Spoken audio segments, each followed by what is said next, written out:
एक comprehensive view ले लेते हैं कि ये जो जितने भी हमने हैवी मेटल्स की बात करी ये हमारे लिए कैसे हार्मफुल हैं। तो मेनली अगर हम देखें जो हमारे इलेक्ट्रॉनिक इक्विपमेंट हैं उसमें मेजर पार्ट प्लास्टिक है, या कुछ वायर्स हैं, या कुछ मेटल्स हैं, और जो ट्रेसेस में मिलने वाले एलिमेंट्स हैं उनके बारे में भी हमने बात करी।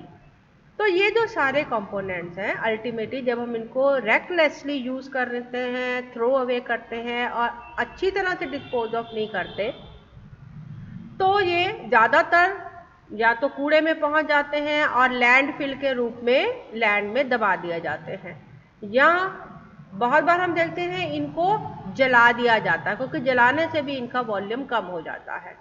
लेकिन दोनों ही तरह से अगर हम इनको जला दें तो ये एयर पोल्यूशन करते हैं, अगर हम इनको दबा दें तो ये सॉइल पोल्यूशन करते हैं। यानी किसी भी तरह से आप इन इलेक्ट्रॉनिक इक्विपमेंट को अगर आप दबा देंगे तो ये सॉइल को पोल्यूट करेंगे, और जला देंगे तो ये एयर को पोल्यूट करेंगे, क्योंकि इनमें जो प्लास्टिक है वो बर्न होगा। बर्न मेटल तो बर्न नहीं होते हैं, मेटल इस तरह से हमारी एयर को कंटेमिनेट नहीं करते, लेकिन मेटल जो है वो सॉइल में अगर आप दबा देंगे तो वहाँ कंटेमिनेशन करेंगे।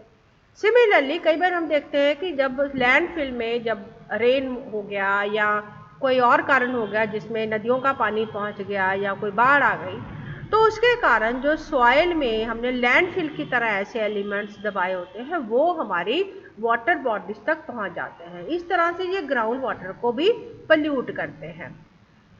अब ये जो टॉपिक है ये पोल्यूशन से रिलेटेड है, इसलिए कभी पोल्यूशन के ऊपर बात होगी तो मैं ज़रूर इसको डिटेल में बताऊंगी। फिलहाल के लिए आप इतना समझिए कि जो एलिमेंट्स हैं या प्लास्टिक है जो कि ज़्यादातर हमारे इलेक्ट्रॉनिक इक्विपमेंट में यूज़ होता है, ये एक बहुत बड़ा पोल्यूटेंट है। जला दिया तो हवा को ख़राब करेगा, दबा दिया तो सॉइल को ख़राब करेगा, और अगर कहीं जलाने और दबाने से जो पोल्यूटेंट्स हैं वो हमारे ग्राउंड वाटर में मिल गए या वाटर बॉडीज में मिल गए तो ये हमारे लिए वाटर पोल्यूशन भी करेंगे। यानी ई वेस्ट अपने आप में तो पोल्यूटेंट है ही, लेकिन ये और भी कई तरह की पोल्यूशन को पैदा करता है। दूसरा जो इसका कारण है हार्मफुल इफेक्ट का, वो है ये हमारे नेचुरल रिसोर्सेज को डिमिनिश करता है या ख़त्म करता है, कम करता है। क्यों? क्योंकि अभी हमने बात करी थी कि ये जो ट्रेसेस हैं एलिमेंट के जो हमारे इलेक्ट्रॉनिक इक्विपमेंट में लॉक हो गए हैं, ये नेचुरल रिसोर्सेज हैं और ये बहुत ज़्यादा अमाउंट में हमारी अर्थ क्रस्ट में नहीं है। तो जब हम कंप्यूटर्स बनाते हैं तब उसमें इनको यूज़ करते हैं, जिसके कारण हमारा जो नेचुरल रिसोर्स है वो कम होता है। और अगर हम इनको प्रॉपरली डिसमेंटल करके इनको डिस्पोज ऑफ नहीं करेंगे और इनमें के जो मेटल्स हैं उनको रिसाइकल नहीं करेंगे तो ये नेचुरल रिसोर्सेज हमारे वेस्ट हो जाएंगे। तो ये एक तरीका है जिससे जो इलेक्ट्रॉनिक और इलेक्ट्रिकल गैजेट्स हैं ये हमारे इन्वायरमेंट को या नेचुरल रिसोर्सेज को ख़राब करते हैं। अब इतना ही नहीं कि ये नेचुरल रिसोर्सेज को ख़राब करते हैं, ये हमारी हेल्थ के लिए भी बहुत हार्मफुल है। अब इसमें हेल्थ के ऊपर जो ज़्यादा इफेक्ट डालने वाले हैं वो हैं lead, mercury, cadmium, chromium, polybrominated biphenyls and polybrominated diphenyls. अब ये जो सारे कंपोनेंट हैं ये भी हमारे कंप्यूटर से या इलेक्ट्रॉनिक इक्विपमेंट से जब हम उनको डिस्कार्ड ऑफ करते हैं तो उसमें से रिलीज होते हैं। सबसे जो ज़्यादा कॉमन जो पोल्यूटेंट है वो है पीवीसी यानी पॉलीविनाइल क्लोराइड, जो कि हमारे कंप्यूटर या इक्विपमेंट में प्लास्टिक के रूप में प्रेजेंट होता है। अब हमने ये देखा होगा कि जो सभी जो इलेक्ट्रॉनिक वायर है उसके ऊपर एक इंसुलेशन का वायर चढ़ा रहता है जो कि पीवीसी का होता है। अब इस पीवीसी में 57% तक क्लोरीन होती है जो कि हमारे इन्वायरमेंट में एक बहुत ही भयानक पोल्यूटेंट पैदा करती है जिसको डाइऑक्सिन्स बोलते हैं। तो पीवीसी जब हम बर्न कर देते हैं तो ये जो क्लोरीन का कंटेंट है इट इंक्रीजेस द डाइऑक्सिन्स, और इस तरह के स्मोक से कई तरह की बीमारियां हो सकती हैं। यानी जब प्लास्टिक जलाते हैं, जो कि आप बहुत कॉमनली देखेंगे कि लोग प्लास्टिक की वायर को जला के उसमें से मेटल निकाल लेते हैं या प्लास्टिक के इक्विपमेंट को जला देते हैं, और कई बार तो आग लगने से बहुत उसमें कई तरह के इक्विपमेंट जो हैं वो जल जाते हैं।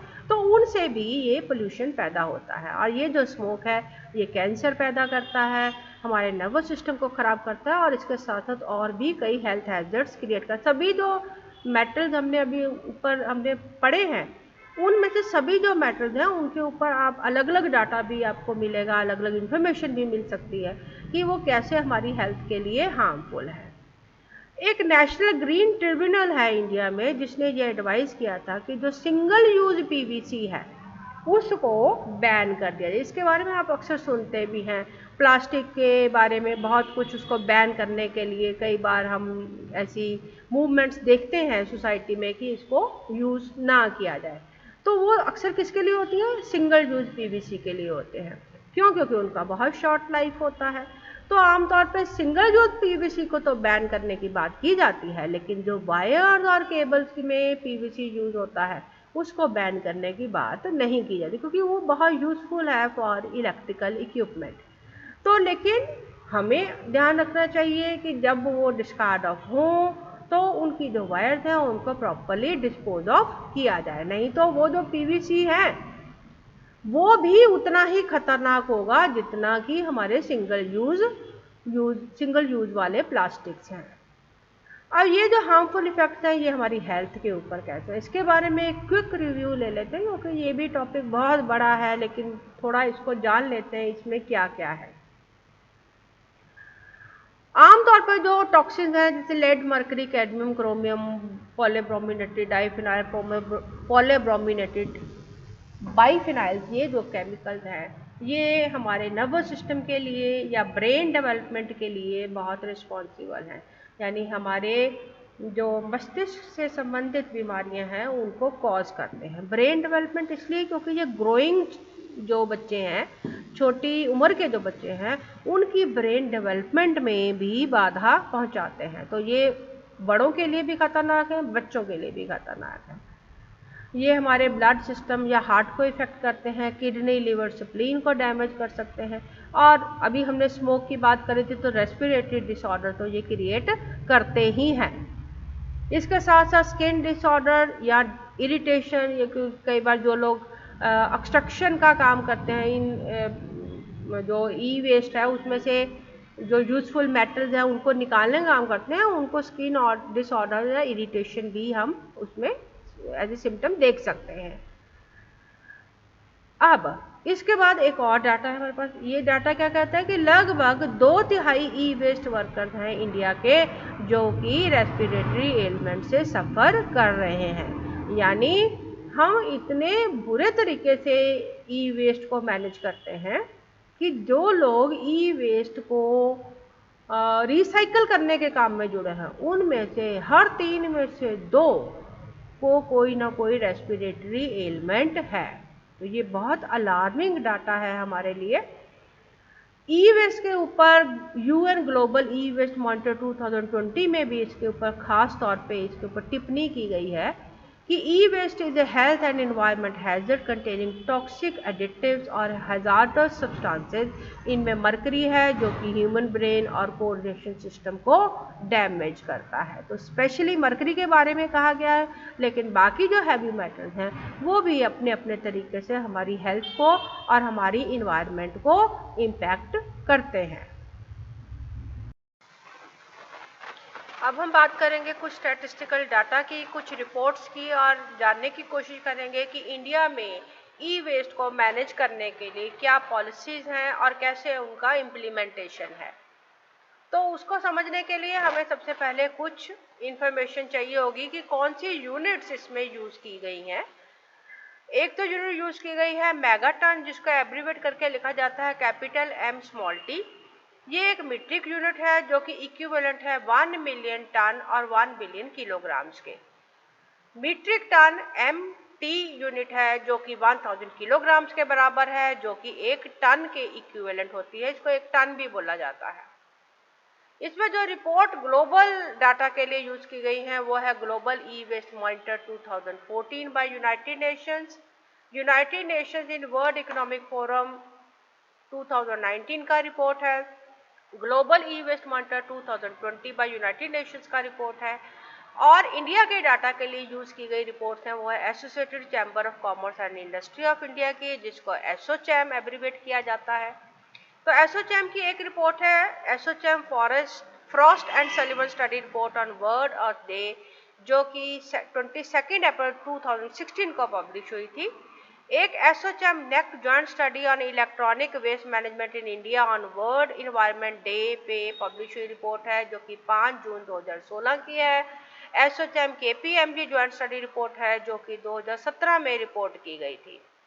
तो इसमें आप देखेंगे कि एसोचैम जो है ये समय समय पर पोल्यूशन या और जो स्टैटिस्टिकल डाटा है उसको कलेक्ट करता है और गवर्नमेंट को पॉलिसीज बनाने के लिए हेल्प करता है। तो उनकी काफ़ी रिपोर्ट्स हैं पोल्यूशन के ऊपर और ई वेस्ट मैनेजमेंट के ऊपर। जो ई वेस्ट के ऊपर हमारे पास डाटा अवेलेबल है वो है 2014 में ग्लोबल ई वेस्ट मॉनिटर की रिपोर्ट है, जिसमें इंडिया को 5th biggest producer of e waste माना गया। उस समय पे 5 मेन नेशंस माने गए जो ई वेस्ट प्रोड्यूस कर रहे थे, वो है यूएस, चाइना, जापान, जर्मनी और 5वें नंबर पे इंडिया। अगर एशियन कंट्रीज की बात करें तो उसमें इंडिया 3rd लेवल पे आता है, चाइना, जापान और उसके बाद इंडिया, जो कि 1.7 मेगा टन ई वेस्ट जनरेट कर रहा था 2014 में। उस समय पे जो इंडिया में जो बाकी जो स्टेट्स थी उसके बारे में एसोचैम का एक रिपोर्ट है, जिसमें ये कहा गया कि मुंबई, दिल्ली और बेंगलोर ये तीन स्टेट्स हैं या 3 एरियाज हैं जहाँ पे सबसे ज़्यादा ई वेस्ट जनरेट होता है। दिल्ली एनसीआर ये काफ़ी ई वेस्ट जनरेट कर रहा था उस समय पे 2014 में, और सिर्फ दिल्ली का ही इसमें ई वेस्ट नहीं था, और भी दूसरे स्टेट्स जैसे मुंबई से या दूसरे मेट्रो से भी इसमें ई वेस्ट कलेक्ट हो रहा था। सिमिलरली जो दूसरे कंट्रीज हैं वहाँ से भी काफ़ी ई वेस्ट इंपोर्ट होके दिल्ली में रिसाइकलिंग के लिए आ रहा था। एनसीआर जो है ये वर्ल्ड का dumping yard for e waste की तरह इमर्ज हो रहा था, और ऐसा माना गया कि 2017 तक ये 95,000 metric ton per annum e waste generate करेगा, क्योंकि उस समय पे ये 55,000 metric ton per annum already generate कर रहा था, और इसको 25% कंपाउंड एनुअल ग्रोथ रेट के अनुसार ऐसा प्रिडिक्ट किया गया कि ये 2017 तक 95,000 मीट्रिक टन पर एनम यानी पर ईयर के अनुसार से ये इतना ई वेस्ट जनरेट इस एरिया में होगा। इंडिया ने 2016 में 18.5 lakh metric ton electronic waste generate किया, और ऐसा माना गया कि 2018 तक 25% बढ़ते हुए ये 2018 में 30 लाख मीट्रिक टन तक पहुंच जाएगा।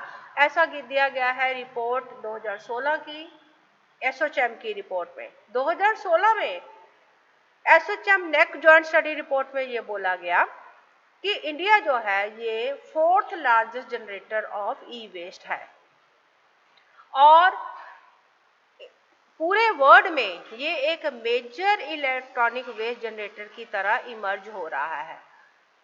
52 lakh metric ton per annum generate होगा 2020 तक, जो कि करंट 18 लाख मीट्रिक टन के कंपाउंडेड ग्रोथ के अनुसार प्रिडिक्ट किया गया।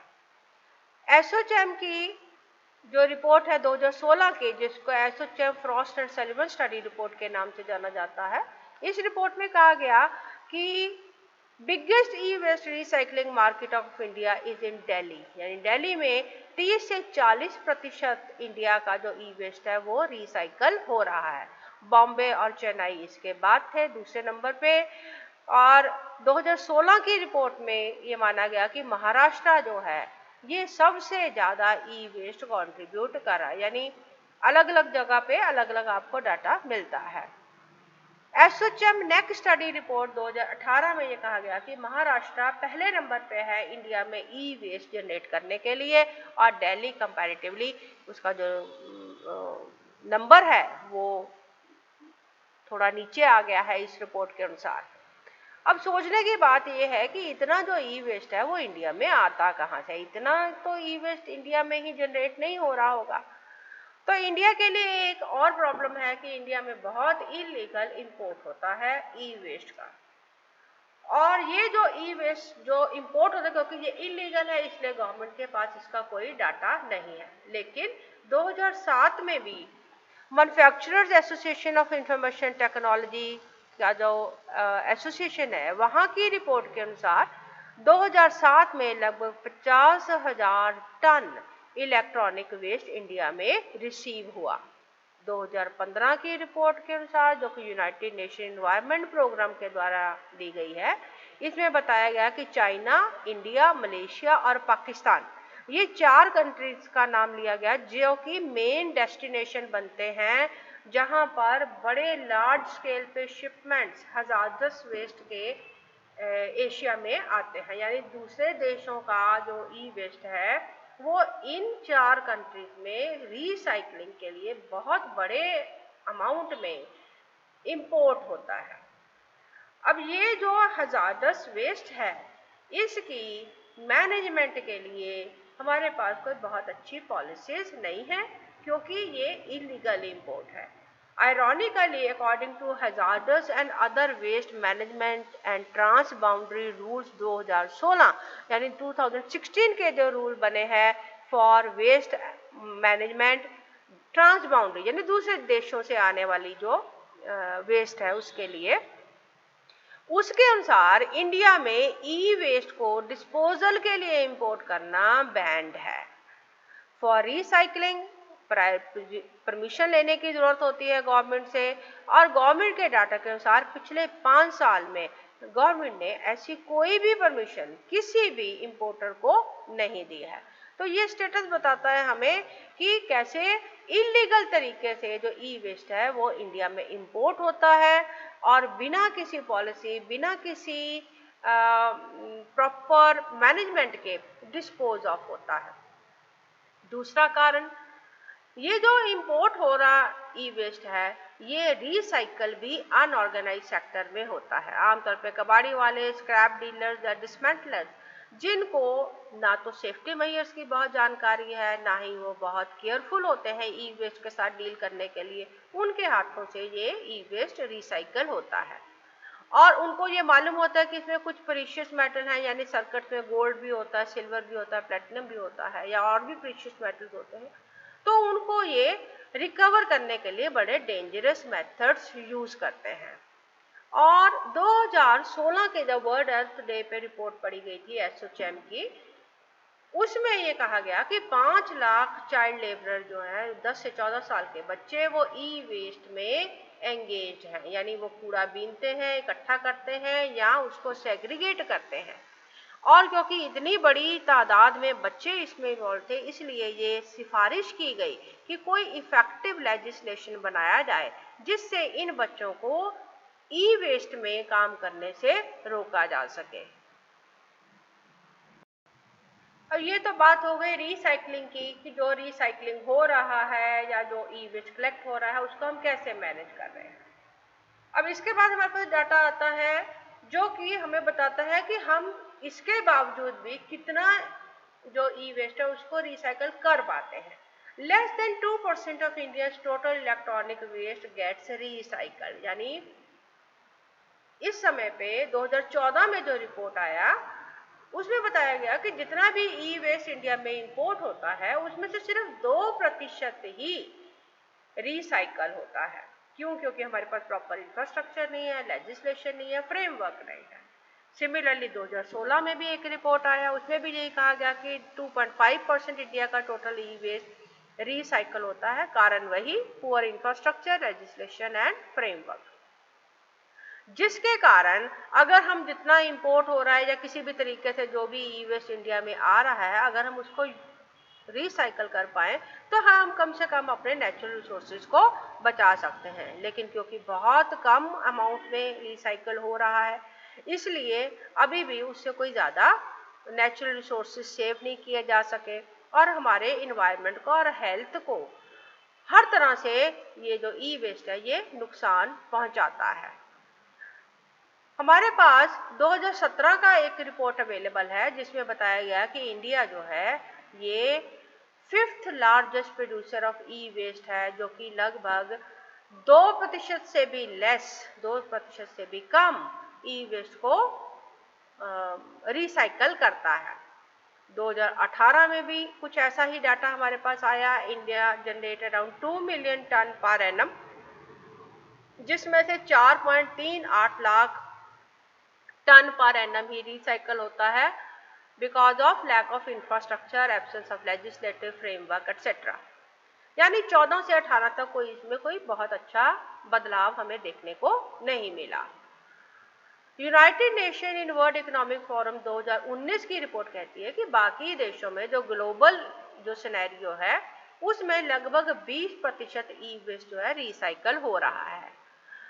और यूएन रिपोर्ट में ये कहा गया कि due to poor extraction technique the total recovery rate of cobalt, जो कि एक मेटल है जिसको लैपटॉप, स्मार्टफोन, इलेक्ट्रिक बैटरीज वगैरह बनाने के लिए यूज करते हैं, from e waste is only 30%। यानी अभी भी 70% कोबाल्ट का जो एक्सट्रैक्शन है वो नहीं हो पाता पूरे वर्ल्ड में। और इतना जो इम्पोर्टेंट मेटल होने की वजह से, क्योंकि ये बार बार यूज हो रहा है हमारे इलेक्ट्रॉनिक इक्विपमेंट में, लेकिन ये एक्सट्रैक्ट नहीं हो पाता।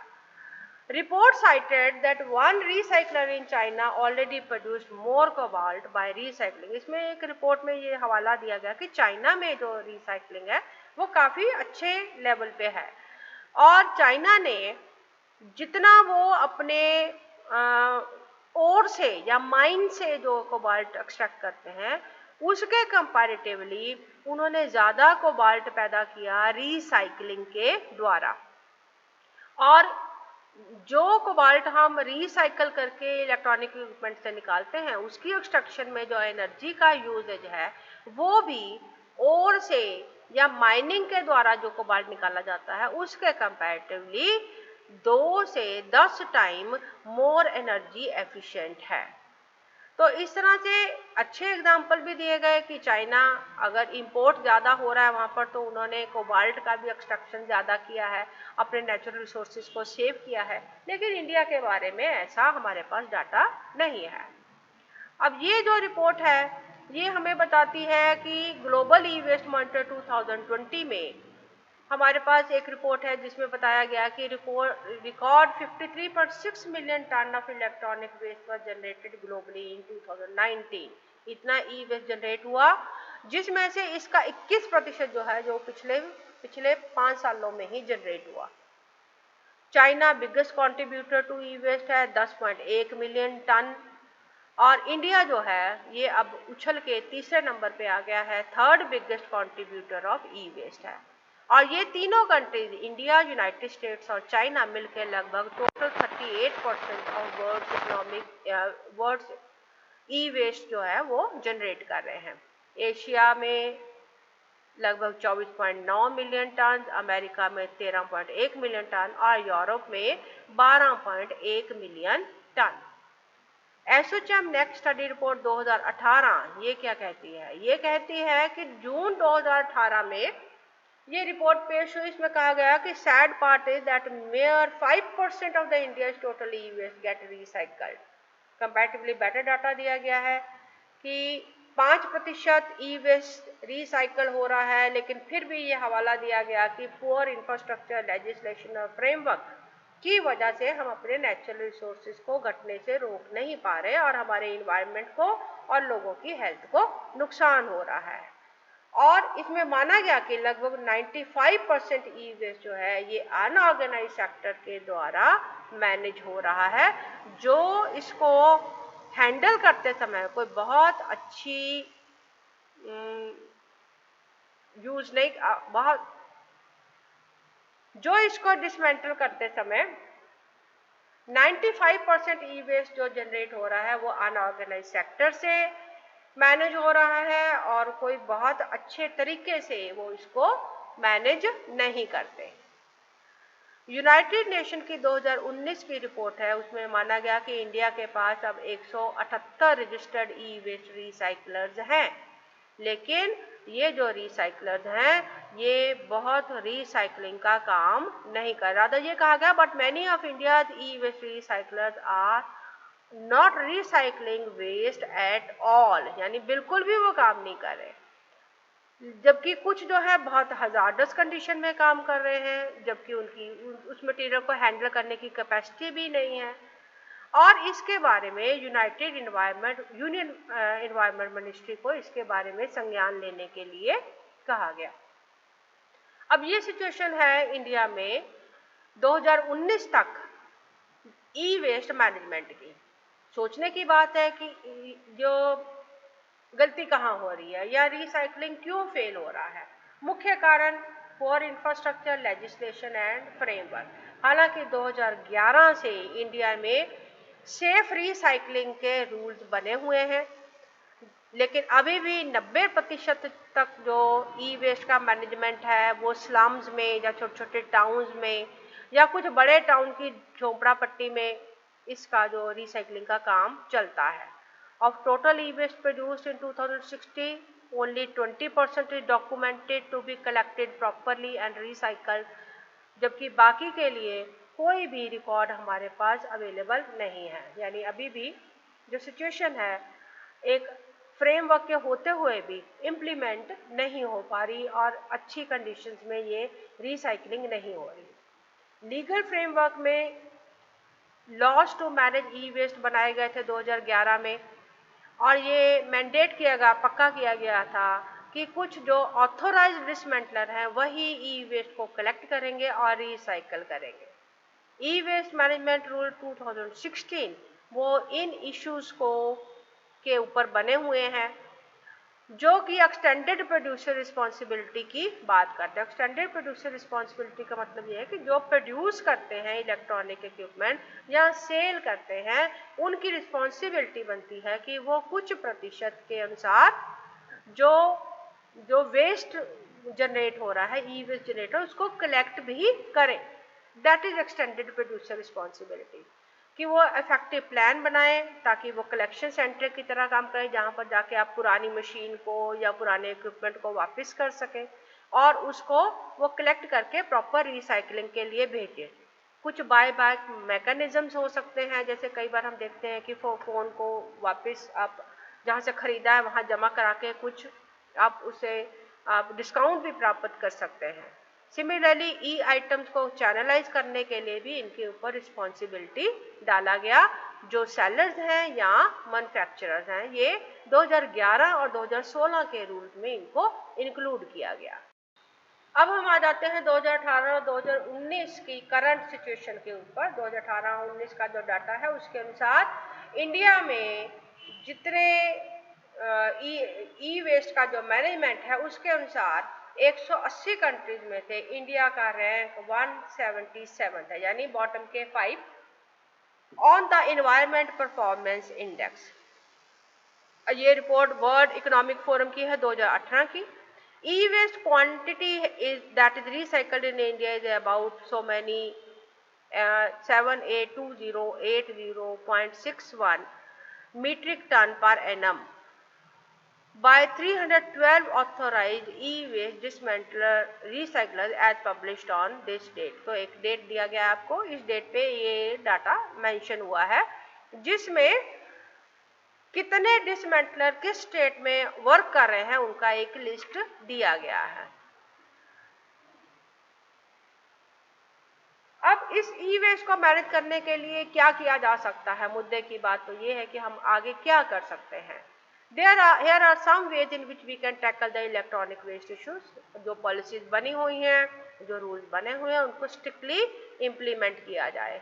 दूसरा, जो ई वेस्ट के जो कलेक्शन सेंटर हैं उनकी रीच को बढ़ाया जाए, यानी वो ज़्यादा आसानी से जो लोग के घर में अगर कोई ई वेस्ट पड़ा है तो वो वहाँ से उसको कलेक्ट कर पाएँ, उनकी रीच को आसान बनाना चाहिए। ट्रेनिंग होनी चाहिए रिसाइकलर्स की ताकि वो अपनी हेल्थ का भी ध्यान रखें और इन्वायरमेंट का भी ध्यान रखें और बाकी लोगों की हेल्थ का भी ध्यान करें।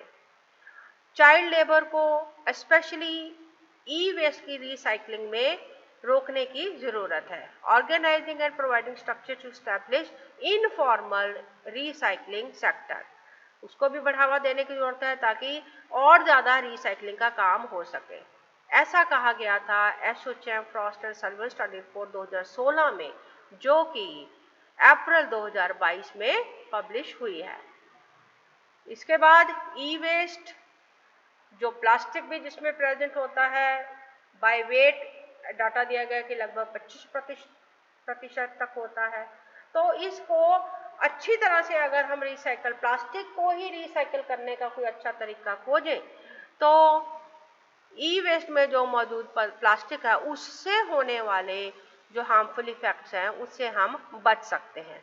Similarly wire stripping units can be set up, ताकि वायर स्ट्रिपिंग यूनिट मतलब ऐसी यूनिट जहां पर प्लास्टिक जो कि तारों के ऊपर लिपटा हुआ होता है, जिसको आमतौर पर जला के खत्म कर दिया जाता है, उसकी बजाय अगर हम स्ट्रिप करके प्लास्टिक को अलग कर सके और ऐसी यूनिट लगाई जा सके जिससे जो मेटल है वायर के प्रेजेंट या केबल्स के अंदर, उसको प्लास्टिक से अलग करके रिसाइकल किया जा सके और जो प्लास्टिक बचता है उसको अलग तरह से सेग्रीगेट किया जा सके rather than burning. Development of waste recycling technology की सलाह दी गई मीटी के द्वारा। मीटी भी एक ऑर्गेनाइजेशन है, ministry of electronic and information technology, government of India का मिनिस्ट्री के द्वारा ये development of waste recycling technology की सिफारिश की गई।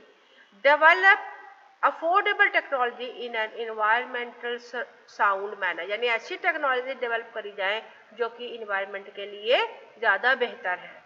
जो वैल्यूएबल मटेरियल है उनको गोल्ड, सिल्वर, कॉपर, प्लेटिनम, ये जो मटेरियल्स हैं या मेटल्स हैं, इनको ई वेस्ट से अलग करने के अच्छे तरीके खोजे जाएं जो कि टोटली सेफ हो और जिनको अच्छी कंडीशंस में रीसेल किया जा सके।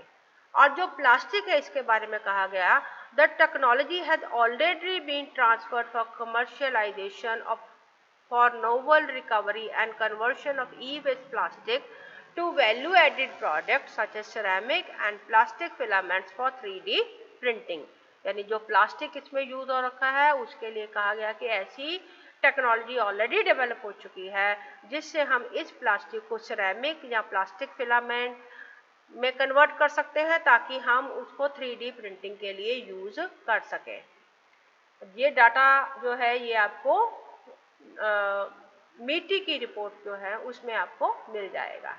Gap in system, there is no monitoring system. आमतौर पे रूल्स हैं, रेगुलेशंस हैं, लेकिन मॉनिटरिंग नहीं है, जिससे ये गारंटी नहीं हो पाती कि जो वेस्ट कलेक्ट हुआ है वो अनऑथोराइज्ड रिसाइकलर्स के पास नहीं पहुंचेगा या ये उन लोगों के हाथों में जाएगा जिनको इसको डील करने की, मैनेज करने की ट्रेनिंग है।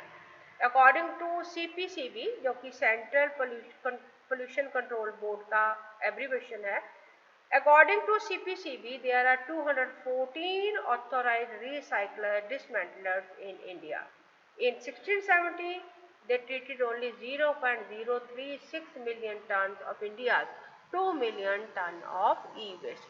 यानी ये आपको बताएगा डिटेल कि इससे आप जानकारी ले सकते हैं कि जितने हमारे पास ऑथोराइज रिसाइकलर्स हैं और जिस तरह से वो काम करते हैं या जितना काम हो पा रहा है उसमें प्रोडक्टिविटी का क्या लेवल है। Measurement can be taken, what measures can be taken, what measures can be taken, efforts are required in improvement in management of e waste, ताकि अच्छी तरह से डिसमेंटल, रीएम्बर्स या रिसाइकल हो सके, उसको सेफली डिस्पोज ऑफ किया जा सके। रेगुलेटरी फ्रेमवर्क जो बना हुआ है उसके लिए अच्छा इंफ्रास्ट्रक्चर बनाया जाए और उसको इन्वायरमेंट के कंप्लायंस में लाया जाए, यानी इन्वायरमेंट को सेफ बनाने के तरीके के अनुसार उसको किया जाए और इन रेगुलेटरी फ्रेमवर्क को एनफोर्स भी किया जाए। इफेक्टिव लेजिस्लेशन बनाने की ज़रूरत है ताकि चाइल्ड लेबर इस सेक्टर में ना हो, बच्चों से ये काम ना करवाया जाए। Currently, India's e-waste rules have no laws mandating solar cell manufacturers to recycle or dispose waste from this sector. फिलहाल सोलर सेल्स के डिस्पोजल के लिए कोई भी रूल्स नहीं है।